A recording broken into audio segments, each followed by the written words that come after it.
اور یہ بات بھی یاد کرو جب ہم نے پہاڑ کو ان کے اوپر اس طرح اٹھایا گویا وہ سائبان ہو، اور انہیں یہ گمان تھا کہ وہ ان پر گرنے ہی والا ہے۔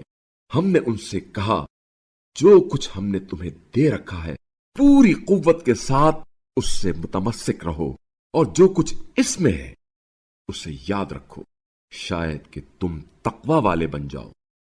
اور جب آپ صلی اللہ علیہ وآلہ وسلم کے رب نے اولاد آدم کی پشتوں سے ان کی نسل کو نکالا تھا اور ان پر خود انہیں گواہ بنا کر پوچھا تھا کیا میں تمہارا رب نہیں ہوں، سب نے کہا تھا ہاں تو ہمارا رب ہے، ہم اس کی گواہی دیتے ہیں۔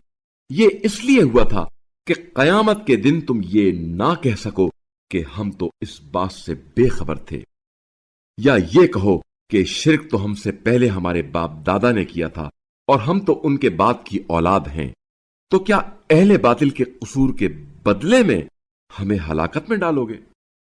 اور اس طرح ہم آیات کو کھول کر بیان کرتے ہیں شاید کہ یہ لوٹ آئیں۔ اور انہیں اس شخص کا حال سنا دیجئے جسے ہم نے اپنی آیات دیں مگر وہ انہیں چھوڑ نکلا، پھر شیطان نے اس کا پیچھا کیا تو وہ گمراہوں میں سے ہو گیا۔ اور اگر ہم چاہتے تو ان آیات کے طفیل اس کا رتبہ بلند کرتے، لیکن اس نے تو اپنے آپ کو زمین بوس کر دیا اور اپنی نفسانی خواہش کا تابع دار بن گیا تھا، لہذا اس کی مثال اس کتے کی سی ہو گئی کہ اگر تم اس پر حملہ کرو تو بھی زبان لٹکائے رہے اور چھوڑ دو تو بھی زبان لٹکائے رکھے۔ یہ ان لوگوں کی مثال ہے جو ہماری آیات کی تکذیب کرتے ہیں۔ پس آپ صلی اللہ علیہ وآلہ وسلم انہیں یہ حکایتیں سنا دیجئے کہ شاید وہ فکر کریں۔ بدترین مثال ان لوگوں کی ہے جو ہماری آیات کی تکذیب کرتے ہیں اور خود اپنے نفسوں پر ظلم کرتے ہیں۔ راہ راست وہ پاتا ہے جسے اللہ ہدایت عطا کرے، اور جنہیں اللہ گمراہ کرے وہ خسارے میں ہیں۔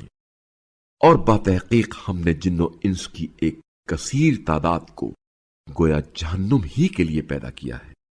ان کے پاس دل تو ہیں مگر وہ ان سے سمجھتے نہیں، اور ان کی آنکھیں ہیں مگر وہ ان سے دیکھتے نہیں، اور ان کے کان ہیں مگر وہ ان سے سنتے نہیں۔ وہ جانوروں کی طرح ہیں بلکہ ان سے بھی گئے گزرے۔ یہی لوگ تو حق سے غافل ہیں۔ اور زیبا ترین نام اللہ ہی کے لیے ہیں، پس تم اسے انہی اسماء حسنی سے پکارو، اور جو اللہ کے اسما میں کج روی کرتے ہیں انہیں چھوڑ دو، وہ عنقریب اپنے کیے کی سزا پائیں گے۔